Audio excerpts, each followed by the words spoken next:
Y a-t-il une rupture avec l'identité européenne? Y a-t-il un avenir commun aux agricultures européennes? Alors, il y a une chose. L'agriculture est le secteur le plus intégré dans l'Europe. Simplement, il n'y a pas d'avenir sans l'Europe. C'est le manque d'Europe qui nous crée... Alors, parfois, je suppose, vous comme moi, on se fâche avec ce qu'on appelle Bruxelles, qui est souvent nos ministres qui prennent les décisions là-bas, mais enfin, cachotés sous Bruxelles, on se fâche, on dit non mais putain, excusez-moi, mince, etc. Mais on ne pourra vivre qu'ensemble. Les défis qu'on a actuellement, c'est quoi? C'est Trump, c'est Poutine, c'est la Chine, c'est le changement climatique. Le reste, je veux dire, c'est aussi les déséquilibres mondiaux qui font que et les gens en guerre et les gens avant les pauvres du monde, ils n'avaient pas la télé. Maintenant, les pauvres du monde, ils voient comment on vit. Eh ben, ils disent, moi, je veux vivre comme eux. Et ils viennent vous voir. Et ça ne se résout pas. Ça ne se résout pas. La France tout seul, l'Espagne tout seul. C'est un problème global. Donc, et au niveau de l'agriculture européenne, aujourd'hui, est exportatrice nette. On exporte des produits de qualité. On importe des matières premières. On exporte des produits de qualité. Et je veux dire, c'est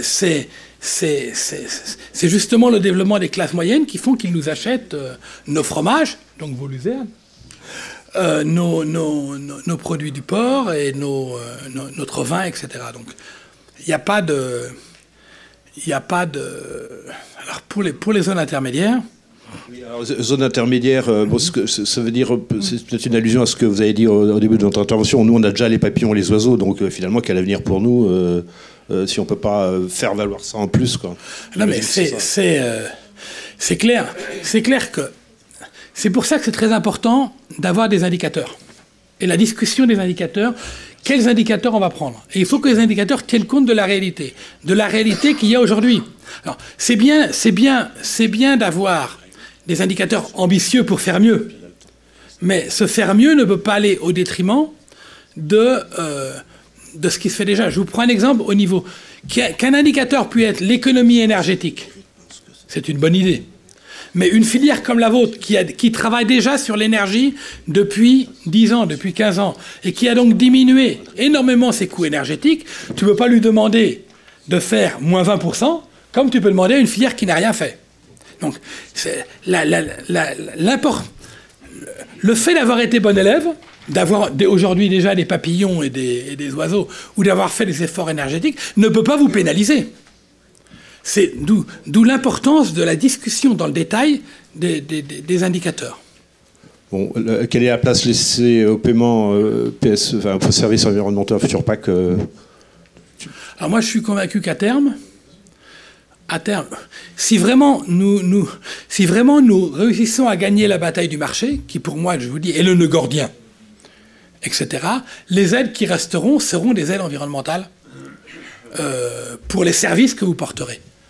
Et à la limite même, quand on pourra, ça pourrait même être le marché qui va vous rémunérer. Je veux dire, si vous fixez du CO2, les entreprises qui dépensent du CO2 auront besoin d'acheter des certificats de CO2 et vous aurez... Donc, je vois le soutien à l'agriculture, mais on parle 2000 et quelques années, le soutien à l'agriculture, pour autant qu'on aborde vraiment le problème marché de front, l'aide publique à l'agriculture sera parfaitement légitime si elle vous récompense comme acteur de la lutte pour l'adaptation au changement climatique, et même si on construit des mécanismes de marché qui vous permettent de vous rémunérer. Si vous fixez du CO2, pourquoi ne pas...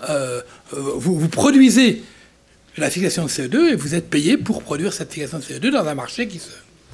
Bon, il y a des questions qui sont auxquelles, je pense, Mme Jeannot contribuera à répondre aussi tout à l'heure, mais quid de l'opinion publique? C'est effectivement, s'il faut continuer ou rémunérer un militant environnemental, est-ce que l'opinion publique est prête à consacrer un budget ou une part de budget encore congrue à la PAC ou pas, quoi?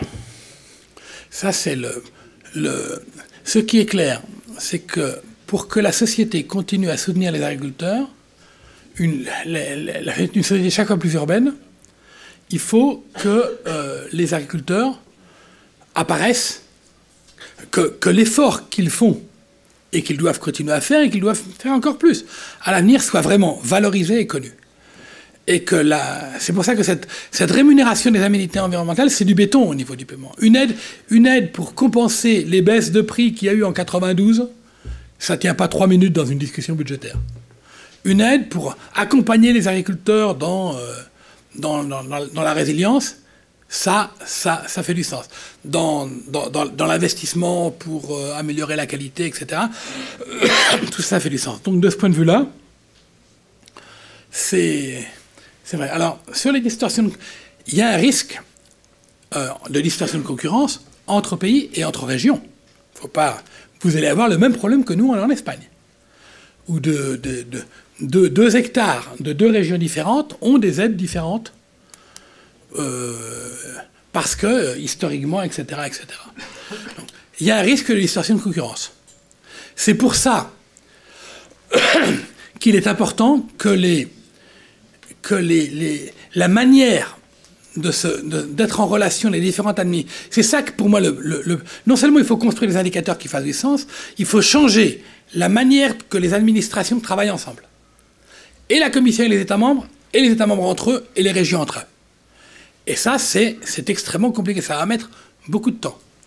Pour autant, si nous avons, alors là, je vais plaider pour mon ancienne boîte, si nous avons une commission forte qui assure que les objectifs sont atteints dans chaque pays, et il y a une discussion intelligente, et là vous devez participer, pour la fixation de ces objectifs, que ça soit équilibré entre pays, au niveau des distorsions de concurrence, ça devrait être gérable.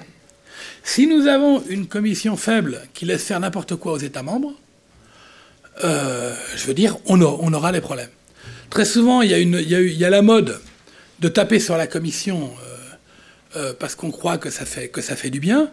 Je veux dire, c'est pas une bonne idée. C'est pas une bonne idée parce qu'alors, si vous êtes sérieux, et il n'y a pas de... Si vous êtes sérieux, il n'y a pas de police. Si vous respectez le code de la route, et il n'y a pas de police de la route qui veille à que les autres respectent le code de la route, vous allez avoir des problèmes quand vous allez circuler. Il faut une police de la route, il faut des flics sur les routes qui s'assurent que les règles soient...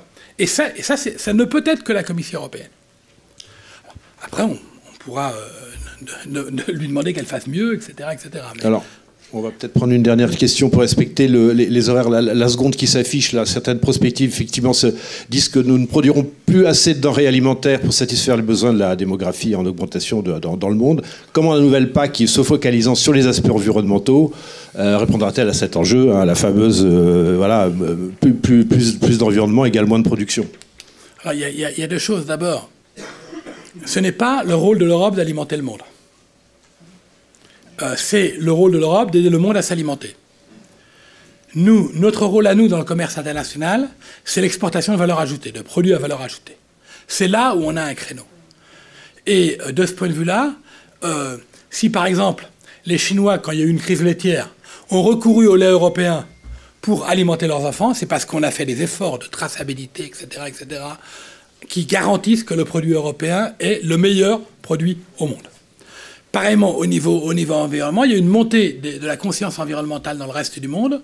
Il faut que nous puissions capitaliser derrière nos appellations, derrière nos efforts, derrière nos produits. Il faut que nous puissions capitaliser l'effort pour que nous apparaissions les gens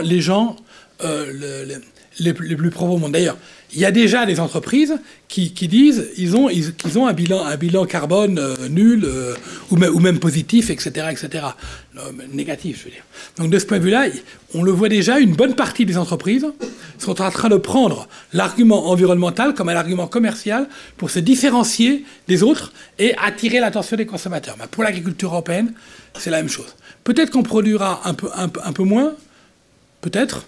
À voir, c'est même pas sûr, parce que si la recherche commence à travailler, je veux dire, on peut obtenir, mais on obtiendra nos produits pour des gens qui seront disposés à les payer. Et nous avons une manœuvre plus chère, une terre plus chère, des lois sociaux plus chères que les autres. C'est avec des produits à valeur ajoutée que nous réussirons à nous défendre. Donc, c'est des contraintes environnementales, c'est aussi des opportunités environnementales.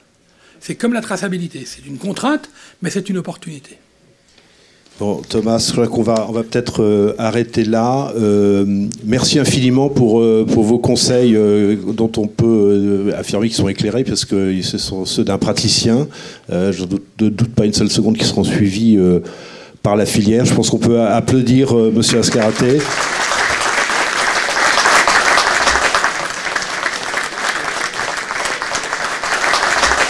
Merci Thomas.